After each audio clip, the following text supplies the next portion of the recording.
Ini bertepatan dengan Haul Sultan Agung. Kanjengku lagi ada di pertapannya Kanjeng Sultan Agung, tempat tirakatnya beliau. Namanya di Kahyangan Delepih. Dan di sini ada letaknya di daerah Wonogiri.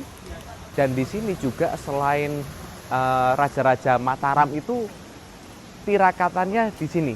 Dan kalau Jogja itu 4 tahun sekali ke sini.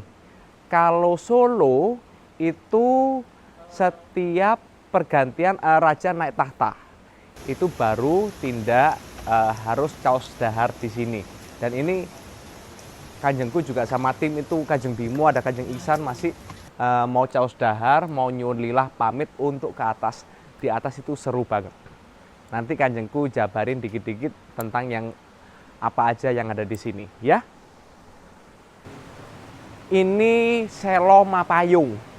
Dan ini kalau kita ke sana lagi itu ada namanya Pasolatan. Jadi tempatnya eyang-eyang itu sholat di sana ketika mau dapat wahyu. Dan memang kenapa kok Raja-Raja Mataram, Solo itu cari selamatan kenaikan tahta ataupun mau naik tahta itu harus di sini.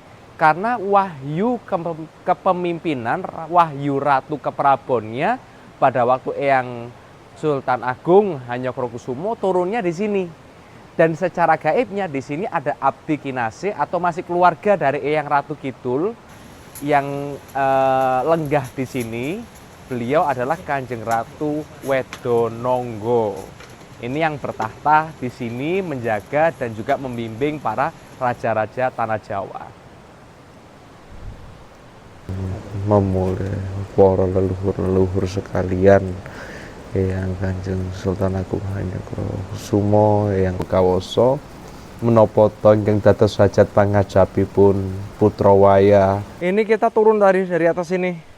Nah, ini kita meditasinya di pinggir sungai langsung. Ini orang-orang masih persiapan. Kita mau doa sampai meditasi di sini.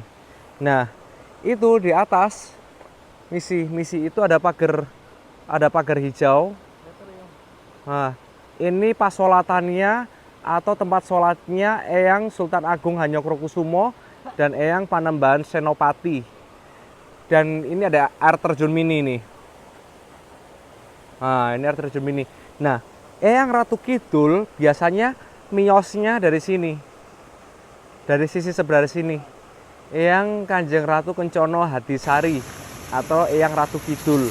Keluarnya biasanya dari sini, makanya meditasinya di sini kita.